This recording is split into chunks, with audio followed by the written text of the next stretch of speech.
everyone can hear me. My name is Les Schwartz. I'm the husband of Edith, Mary's firstborn. And I met Edith in 1971 when she first immigrated to the United States. I started dating her shortly after she arrived. We were both very young. I think she was 21 or 2, maybe 23. I was just a few years older than her. I had just gotten out of the service. I had graduated from UCLA. We were both orienting at a hospital in Santa Monica, California. The minute I saw her, I said, boy, she has beautiful eyes. I'm going to ask this girl out. And I did, and she was gracious enough to go out. We dated for a few months, but really unbeknown to me, she was writing letters back home here to her mother. And I knew really nothing about life over here in Auckland. What did I know? I grew up in Los Angeles, California. I knew nothing about life in the Philippines. But her mother knew all about me, parents. And somewhere along the line, I guess it's okay if I tell this story. She wrote her mother and said, you know, I'm going to marry this man. Well, I didn't know about that. And I got a letter from her mother saying, congratulations, you're going to be very happy married to my daughter. And I was really stunned. I didn't know what to say about that, but I knew that she was making a good choice. So I went home and I told my parents, who really, I don't think they really knew you very well, but they knew a little bit about you. And my mother said, you know, I think you should marry this girl. Who else is going to have you? And I said, you know, I think you're right. And we dated another year or so and we got married. Within a year or two after that, my children were beginning to be born. And I don't remember exactly under what circumstances followed, but Mama Mary wound up in the United States. And she wound up living with me. And the story that I will tell you is nothing that I knew about her existence here in the Philippines.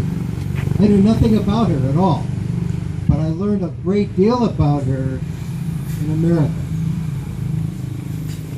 And what I learned about her was what a tremendously strong woman she was. Now, I had never known her as an educator. I never knew her as a teacher. But I knew her as a worker, and a strong worker. I think her first job, maybe her only job, I believe, was at the hotel in Santa Monica. What was the name of that hotel? The Miramar Hotel. For you that don't know, the Miramar Hotel is a 5-star hotel in Santa Monica, California. It's a beautiful property. And Mama worked there for probably 4 or 5 years. And she did an excellent job, as far as I know. And we're all thrilled and very proud of her that she was able to hold down a job like that. And she was not a kid. I think she was 55, maybe 60 years old already when she was working. Now with my children, she wound up raising my children. My mother and father were really non-existent in our lives.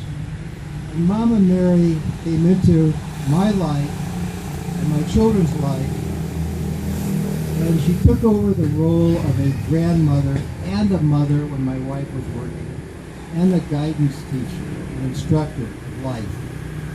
This is a woman who really knew nothing about life in America, but she didn't have to, because she knew how to raise people, and she knew people, and she knew how to love people, and she raised our children.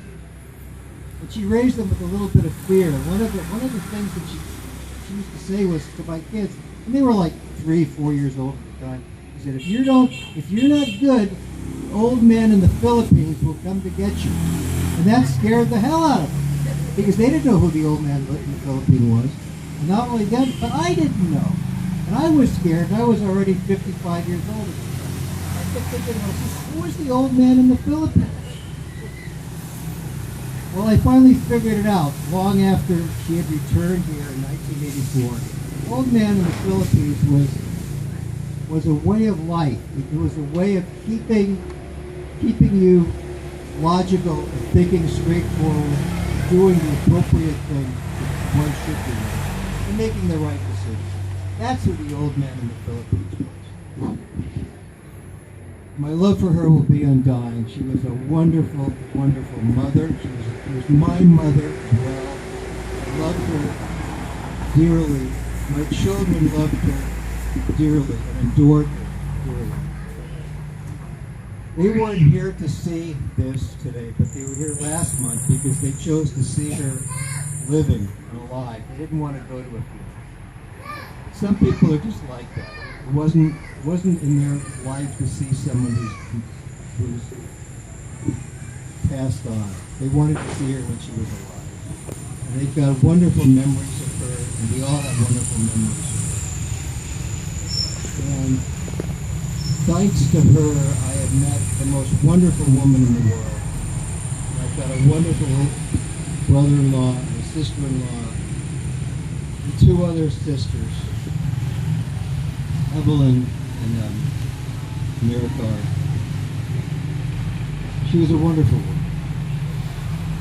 And wherever she winds up, I hope she is in heaven, that she looks down on us and takes care of everyone in her family, and all her friends and everybody here at Long Club. We love her too.